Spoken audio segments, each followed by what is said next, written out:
or other known as disc jockey, is a person who plays recorded music and mixes through turntables for an audience at a venue such as a bar or nightclub.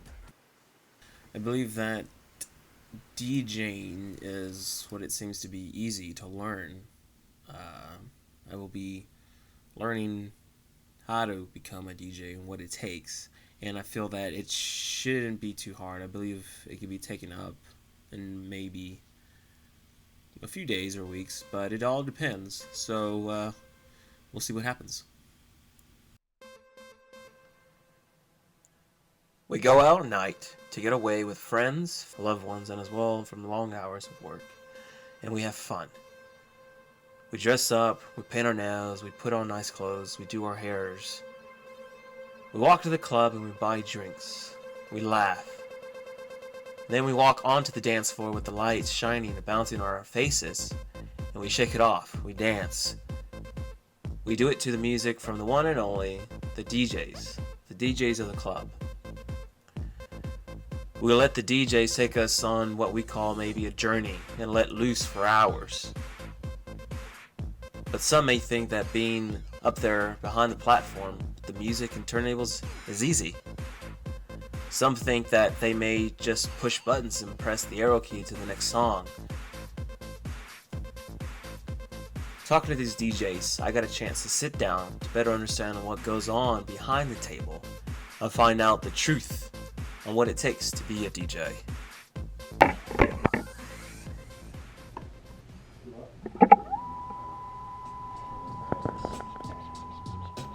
DJing, I believe it's more than just a job. I believe it's an art, it's a craft. Putting in their own style, their own kind of flavor to the to these parties right here. So that kind of motivated me to, hey, I see these guys doing what they're doing, so that motivated me to do my own thing at the same time. So to have that mindset of musical knowledge kind of plateaued me into DJing. I knew too much about music to not want to give it up. You know, a woman's coming in, nobody wants to really help you. I had to do a lot of YouTube searching, and a lot of it I had to teach myself into doing. And I started playing music. I started playing music when I was 12. It's trial and error, and it takes years. It's not anything instantaneous. My heart was pounding. I was sweating. I was trying to keep it together. As soon as Mike said, "You're about to go on," all the nerves came back. My hands started shaking again. Got nervous. I needed a bucket for the vomit. My knees were shaking. I thought I might need to sit down for a little while. You start looking at all the lights in individual people. You're like, oh man, they're thinking I'm gonna be whack. I can see it. All right. So, what got you into this industry? Well, I've been fortunate to kind of be at the right place at the right time. Like I said, it kind of started with mixtapes with a certain circle of friends and people that gradually turned into the folks that were creating the Start Club. This is back in the mid-'80s. And it kind of went from there. So I kind of hit the ground running in a really multi-million-dollar venue with a lot of cool folks wanting to do something really different that had never been done in Dallas, musically, stylistically, art-wise, and all that. So. But I wasn't really exposed to the whole DJ culture until I saw DJ Qbert and of course Mixmaster Mike, the rest of the Invisible Scratch Pickles, when I started watching videotapes of them on the DMC competition circuit as per se. And that's basically what really changed my whole perception as far as DJing, because of the way they were just scratching records, manipulating time. That's what they were basically doing, you know what I mean? With the back cueing, with the beat juggling, with the scratching, with all of that right there. That basically changed my whole perception as far as DJing went. What influenced me the most was Jazzy Jeff. Jazzy Jeff was one of those guys that I can see through him. Like, he's very transparent in the way that his humbleness and the way that he takes the art serious. I meet a lot of people nowadays that share that same feeling, but for me, that was the only person that I knew that could be my mentor in DJing. Never met the man personally in life. I've seen him several different times, but I've never met him and said anything to him.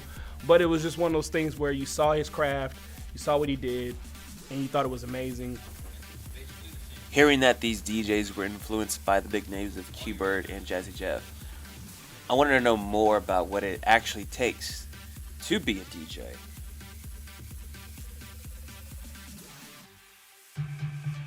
After having my first official DJ lesson from DJ Flash, it's come to my attention that it's going to be a challenge learning the whole craft of being a DJ, and there's so much involved to not only mix music, but getting down the BPM, matching the BPM together with two songs, and then playing that throughout maybe a minute or so, and then transitioning it to a good part of the next song. That's an issue for me. I'm having issues right now learning that myself.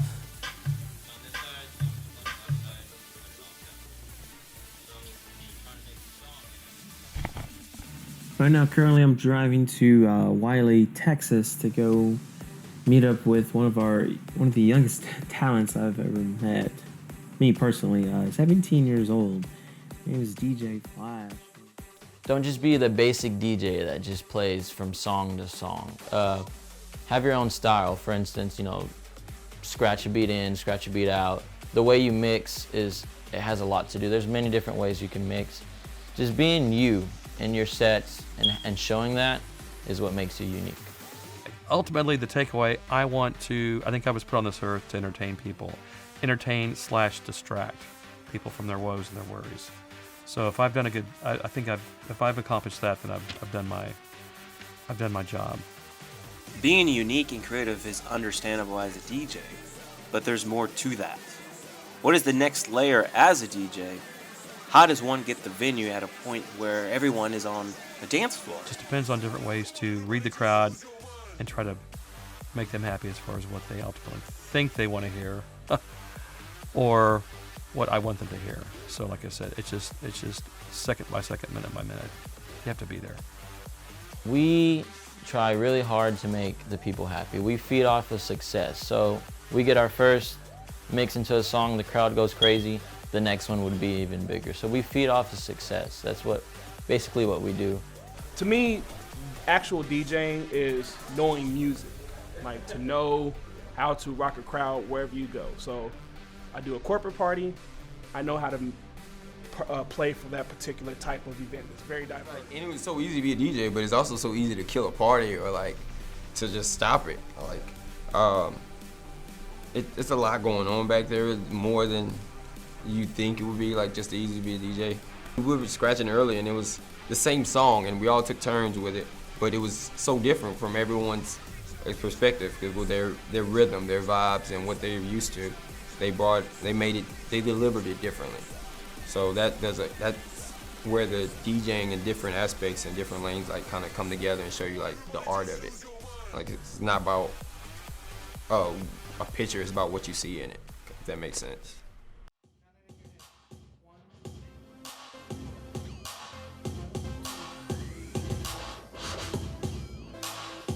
Try to catch it on the one or the three?